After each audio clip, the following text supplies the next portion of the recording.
get you out of my mind. It's like I feel it for. Allô? Hello Jeanne, tu vas bien? Hello Larissa, ça va très bien et toi? Ouais, ça va, ça va. Pour contextualiser pour les auditeurs, Jeanne, elle m'a été recommandée donc par Iman. Si vous n'avez pas écouté son podcast, si vous n'avez pas écouté l'échange que j'ai eu avec Iman, je vous invite à le faire après cet échange avec Jeanne. Et donc pour l'heure, Jeanne, est-ce que tu peux te présenter brièvement? Très bien, bah écoute, j'habite actuellement à Singapour, ça va faire 2 ans maintenant. Avant Singapour, j'ai vécu 2 ans à Dublin, ainsi que 6 mois à New York. Et puis sinon, j'ai grandi et fait la plupart de mes études à Montpellier.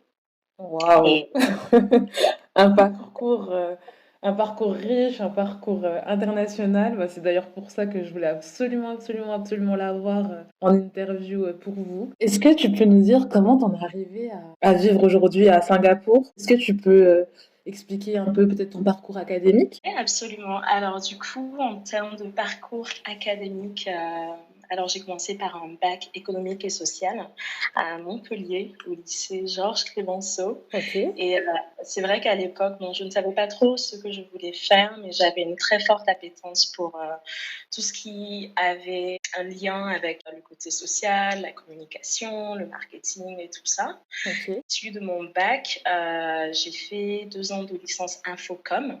Ok.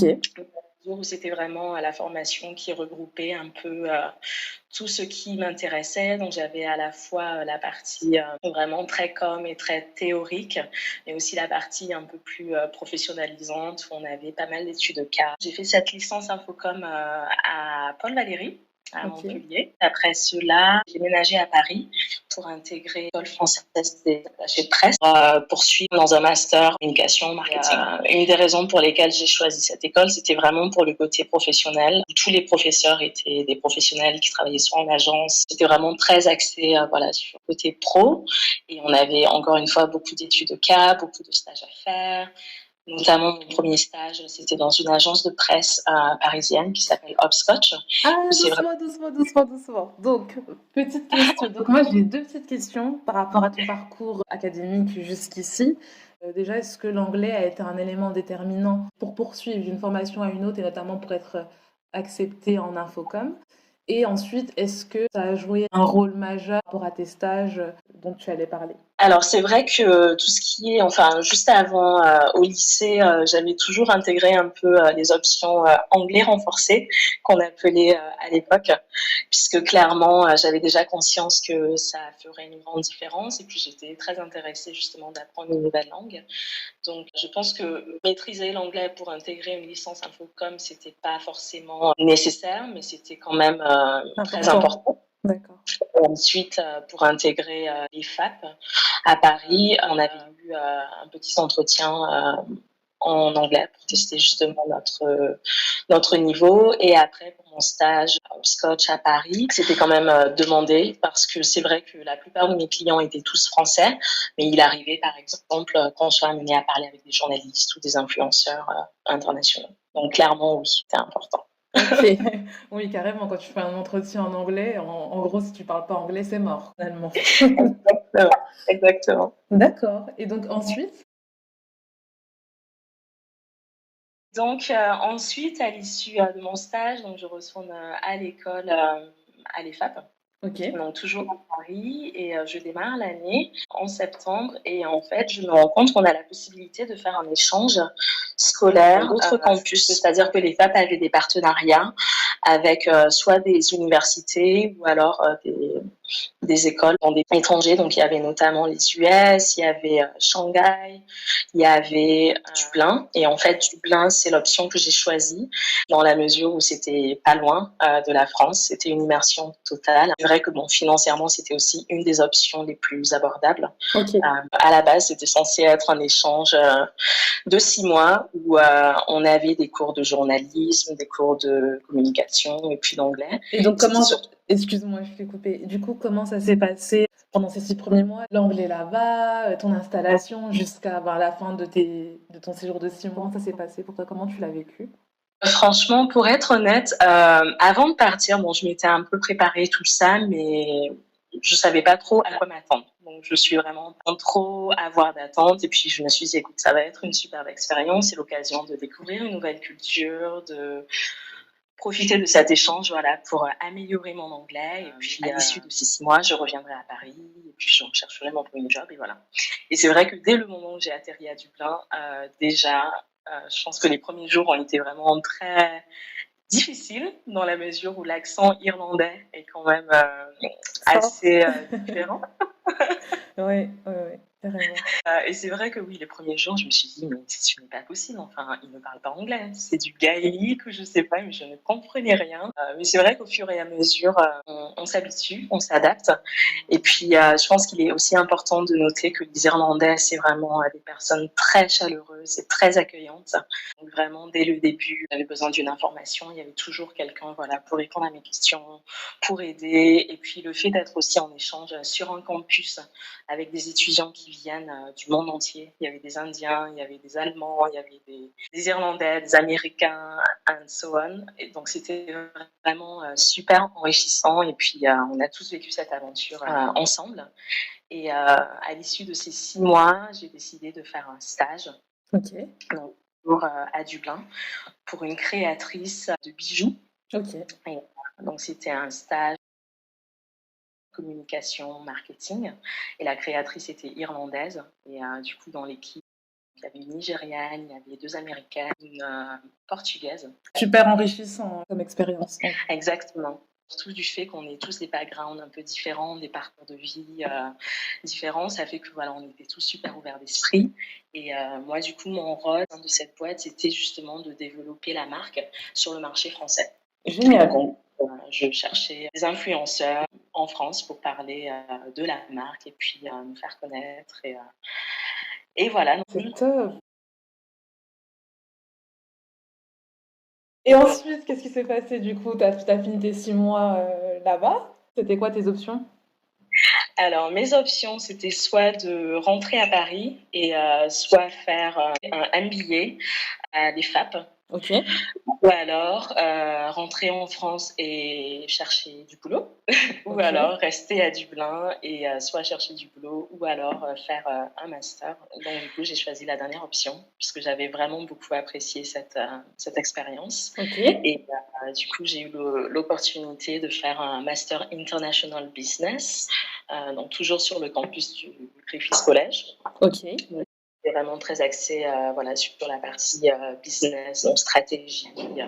On avait des cours d'accounting, de sociologie des médias, un peu de droit aussi.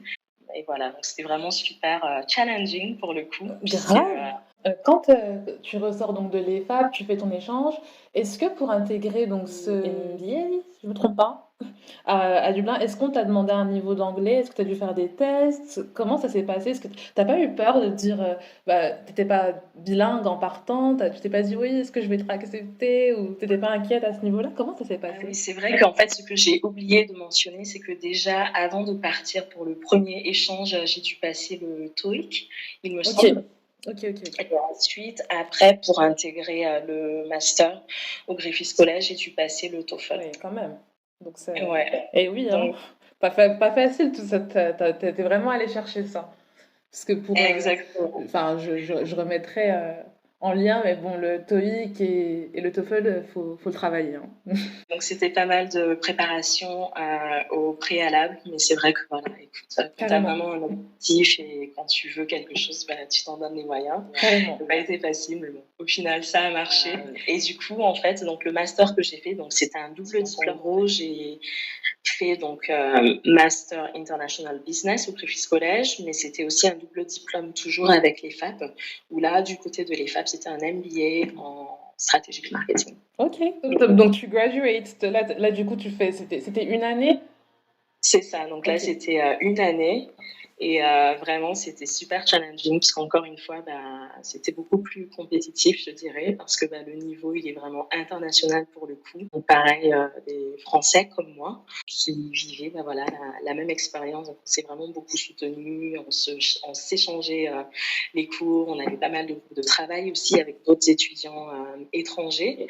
Donc ça fait que voilà, pendant cette année, on a pas mal charbonné. On a aussi beaucoup fait la fête, mais c'était aussi voilà, très, très instructif. Et de vivre tout ça ensemble, ça permet de se motiver, de se booster. C'est vraiment intéressant ce que tu dis par rapport à cet aspect réseau à l'étranger, groupement de Français, parce que j'ai interviewé donc plusieurs personnes et c'est vrai que ça revient le fait d'avoir malgré tout un petit groupe de Français dans sa semi-expatriation ou dans son expérience à l'étranger qui permet vraiment de se tenir le coup, de se serrer les coudes et puis de s'entraider. Et puis d'un côté, à l'école, donc théoriquement, on a toujours ces profs qui nous disent oui, si vous partez à l'étranger, surtout, surtout, surtout pas de vous mettre en groupe de français parce que vous allez rien apprendre. Donc c'est vraiment intéressant ce côté-là du coup de la vraie vie qui veut dire que non, pas parce qu'on a un groupe de français avec lequel on est rattaché au sein du pays à l'étranger qu'on va pas progresser. C'est intéressant. Et puis surtout, je pense qu'il y a aussi une dimension d'ouverture d'esprit. C'est-à-dire que même si voilà, on a notre groupe d'amis fixes voilà, français, mais c'est aussi super important dès qu'on est en contact en fait, avec d'autres amis qui ne parlent pas français, de tout de suite faire l'effort pour switcher en anglais pour que les autres personnes aussi se sentent inclus. Et puis comme ça permet vraiment d'intégrer tout le monde et c'est win-win quoi. Mais ouais, je suis aussi d'accord sur le fait que ça permet voilà, de partager nos frustrations parfois et puis de s'échanger des bons plans. Et puis c'est vrai que parfois il y a des mots qui viennent plus facilement en français qu'en anglais. Parfois tu n'as pas envie de chercher la traduction. Ça dépend du contexte, ça dépend du moment, mais je pense que c'est une question d'équilibre. Ouais, carrément.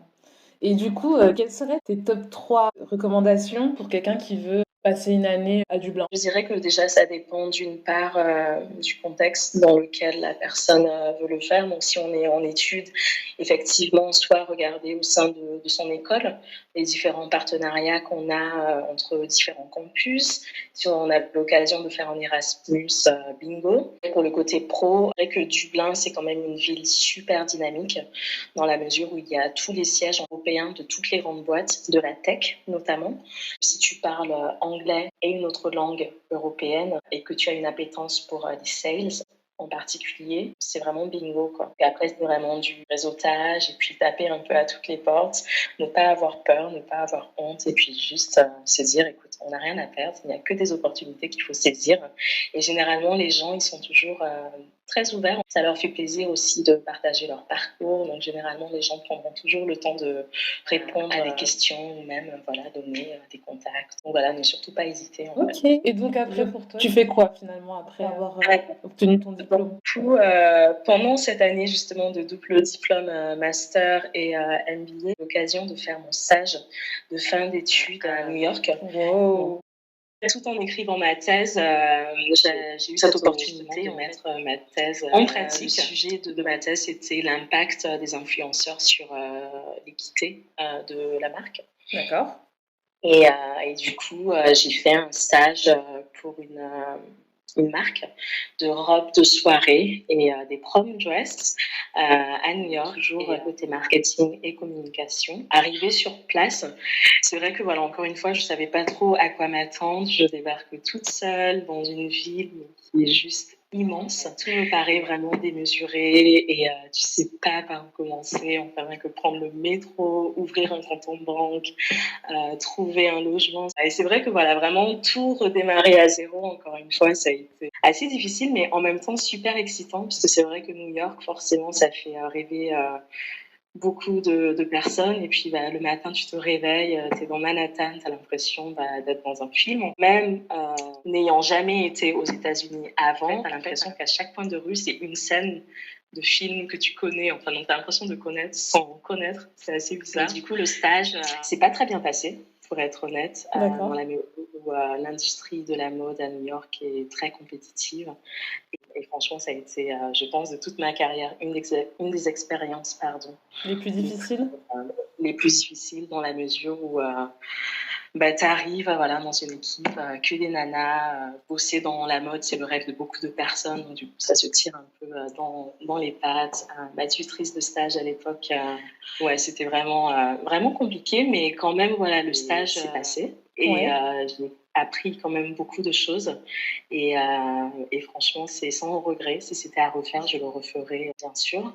Et vraiment, ouais, découvrir cette industrie, en plus pouvoir écrire en parallèle ma thèse, rencontrer voilà, tous les influenceurs, tout ça sur place, c'était vraiment chouette. On a organisé notamment un événement à Manhattan qui avait réuni voilà, quelques personnes du gratin local, tout ça. Donc c'était super intéressant aussi de voir l'envers du décor. Mais c'est vrai que c'est à ce moment-là où je me suis dit, bon, je pense que la mode, c'est super intéressant, c'est super glamour, mais l'envers du décor ne me fait pas forcément rêver. Et je ne suis pas sûre de vouloir continuer ma carrière. Dans ce secteur-là. Exactement. Donc ça a été vraiment la prise de conscience. Rien que pour cette réalisation, cette expérience a été vraiment top. J'ai trouvé un autre stage dans un théâtre, justement, qui était des pièces off-Broadway. Tu étais toujours à New York à ce moment-là? Exactement. Ok, Ouais. ça marche. Et là, dans ce stage, je me suis vraiment éclatée. Et c'était aussi chouette de découvrir le côté artistique, voilà, des pièces off-Broadway avec voilà, tous ces acteurs. Et là, pour le coup, ouais, je me suis vraiment éclatée. Et puis, bon, j'ai pu terminer ma thèse, rentrer à Dublin, me faire diplômer. Génial. C'était quand ça, exactement? Dans le temps? Alors, du coup, j'ai été diplômée en 2017.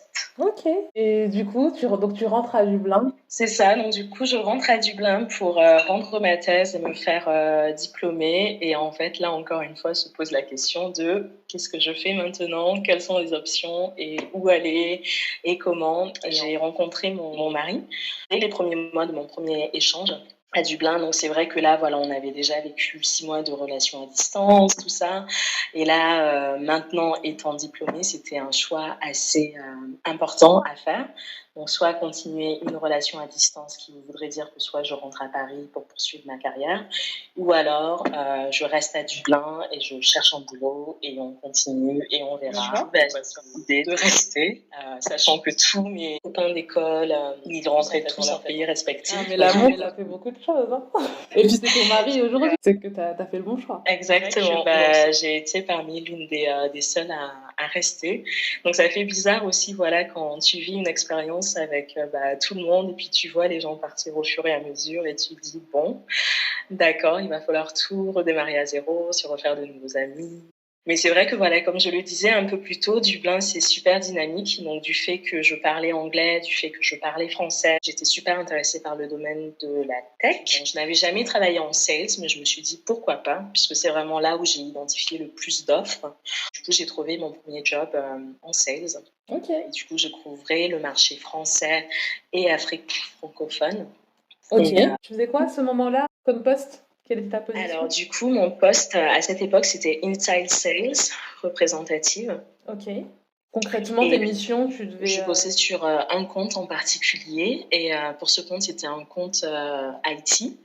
Donc, en gros, mon job, c'était de gérer un portefeuille de clients et puis de les fidéliser et puis de les faire dépenser beaucoup d'argent. Ça marche. Ok. Du coup, combien de temps t'es restée dans cette entreprise? J'y suis restée, je pense, 8 mois. Ok. Et la boîte en elle-même, on parlait tous anglais, parce que clairement, tu avais toutes les langues européennes représentées. Donc, tu avais des Italiens, des Espagnols, des Portugais, des Français, des Irlandais, and so on. On couvrait chacun respectivement nos marchés. Donc, au sein de la boîte en interne, on communiquait en anglais. Et pour nos marchés respectifs, on communiquait dans les langues locales. Donc ça, c'était vraiment chouette de pouvoir allier les deux langues. Ouais, donc sans l'anglais, c'était mort encore une fois. Hein. T'aurais jamais pu faire ça. Exactement. Ça a vraiment fait la différence. Donc après ces 8 mois, que s'est-il passé? Je commençais un peu à m'ennuyer dans mon poste. Là, ça faisait 2 ans en tout et pour tout. Et c'est vrai que j'avais l'impression d'avoir fait le tour et j'avais juste envie de voir autre chose. On a considéré différentes options. Il y avait notamment Shanghai. Il y avait notamment Londres, je crois. Et en fait, au final, c'est Singapour qui l'a remporté dans la mesure où mon conjoint a eu une opportunité de poste ici. Je me suis dit, écoute, c'est parfait. C'est l'occasion pour moi de foncer dans une nouvelle aventure. C'est ça, et puis de démissionner de mon poste, de retrouver quelque chose sur place. Voilà quoi. Tous les ans, tu fais tes valises, c'est fatigant. Hein. mais c'est intéressant. Ouais, mais quand on est jeune, oui, le meilleur moment. Bon, ça nous amène à aujourd'hui, à Singapour. Comment ça se passe? Comment est la vie là-bas? Qu'est-ce que tu fais? Singapour, vraiment, je pense que de toutes les expériences qu'on a eues, en termes de lifestyle et en termes de qualité de vie, c'est vraiment un endroit qu'on aime beaucoup. Euh, donc c'est vraiment une chouette ville, c'est très safe, c'est très propre. Il y a des personnes vraiment d'horizons différents, de cultures différentes, et ils sont très ouverts d'esprit. Tu as vraiment toutes les communautés qui sont représentées, que ce soit voilà, la communauté chinoise, la communauté hindoue, la communauté malay, et puis bah, après nous, tous les expats. C'est vrai que voilà, en tant qu'étranger, en fait, chaque entreprise pour embaucher un étranger doit justifier qu'un local ne puisse pas exercer ce poste. Tu dois te faire sponsoriser par ta boîte. D'accord. Et pour te faire sponsoriser, eh bien, ça demande voilà, certains critères et il faut aussi gagner un certain salaire. Et voilà, c'est vrai que c'est très compétitif puisque forcément, ils sont tous super qualifiés, tous super diplômés et il faut vraiment voilà, essayer de sortir du lot. Et là, encore une fois, on en revient au réseau et voilà, de contacter des personnes que tu ne connais pas sur LinkedIn parce qu'elles exercent soit le poste que tu veux ou soit elles sont dans les boîtes qui t'intéressent voilà, pour demander conseil, pour avoir leur retour d'expérience et juste voilà, te faire une idée du marché pour pouvoir ensuite toi te positionner et voilà quoi. Singapour, je pense que de toutes les expériences que j'ai eues, ça a été une des expériences les plus difficiles en termes d'installation, puisque là, D'accord. vraiment, la dimension de visa, de permis de travail, C'est dur. c'est ça. Ok. Mais une fois que tout ça est réglé, vraiment, c'est top. Il y a encore, hein, donc c'est que j'imagine ça vous plaît, ça te plaît? Exactement, ouais. Là, je pense qu'on va bien y rester au moins encore 2 ans. Ok.